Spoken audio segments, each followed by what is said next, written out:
When I came on board the film officially, just a few weeks before they started production, I suggested that we all go back and watch the original film. We all sit down and look at it together, and we talk through the movie and try to go back to what it was watching Top Gun when it first came out, before it became the mythic film that it is now.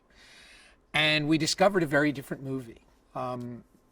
There were all the scenes that we remembered that seemed to be such a big part of the movie were actually part of a much deeper tapestry. There was an emotional film in there. There's a competition film in there. There's a film that has a great deal of humor, but it also has a great deal of drama and some tragedy. During the writing of the film, also during the shooting and in the editing of the film, we found ourselves time and again leaning towards recreating moments of the film, leaning towards as opposed to creating new ground. And we found time and again that the more we let go of the original movie and went in our own direction, the film became much more true.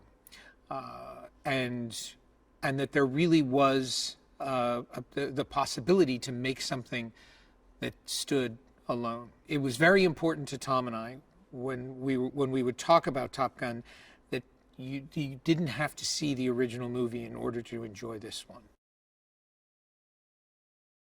The pilots in the film, that was a fascinating challenge. We very much wanted to have a more developed group and a greater sense of the pilots around him. One of the things I said to Tom in that early meeting was that the original Top Gun was not just about Maverick. It wasn't just about Maverick and Goose. It was about a culture.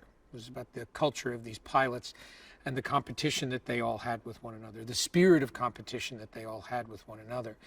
And we wanted to bring some of that in, but it also had to, again, be its own story. And as a result, all of the pilots that were in this film seem to be more richly drawn. It seems to be a deeper bench of pilots, but also a richer canvas. The thing that has me most excited about this movie, the thing of which I am most proud, is it truly is the kind of movie they don't make anymore.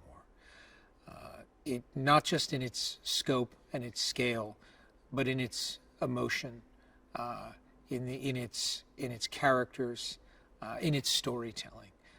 It's very much a modern film, but it's also very much steeped in classic storytelling that I just don't see anymore. It was very important to us that Maverick still be in the Navy, and that the Navy is really the only thing he's ever known. The Navy is his family. At the same time, Maverick has been in the Navy for 30 years, and at this point, as Ed Harris points out in the film, by now he should be an admiral, if not a senator. And that really formed the backbone of the story for us, not only in terms of who Maverick was as a character, but what his relationship with Iceman was. It answered the question of how would someone stay in the Navy this long and remain where he is? Because what mattered most to Maverick is that he always finds a way to fly.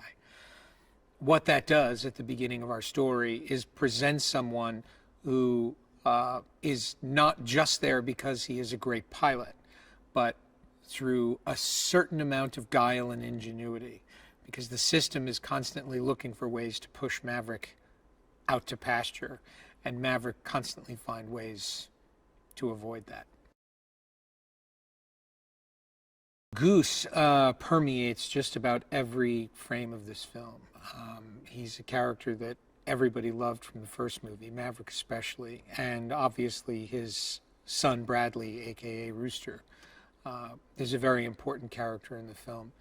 And it was a real challenge because, again, we didn't want to take audiences out of the movie and ask them to remember another film. So we had to reintroduce Goose as a character. We had to reintroduce him as a spirit in the story. And that that very much came through, even down to the line, "Talk to me, Goose." The decision of whether or not to use that line, and whether to play with that as the reference to the film. I wasn't interested in trying to recreate or recapture any of the magic of the original film, so much of which had to do with the time in which it was released, the music that was popular in the day, the technology that was there, and who Tom Cruise was as an actor and a star as compared to who he is now.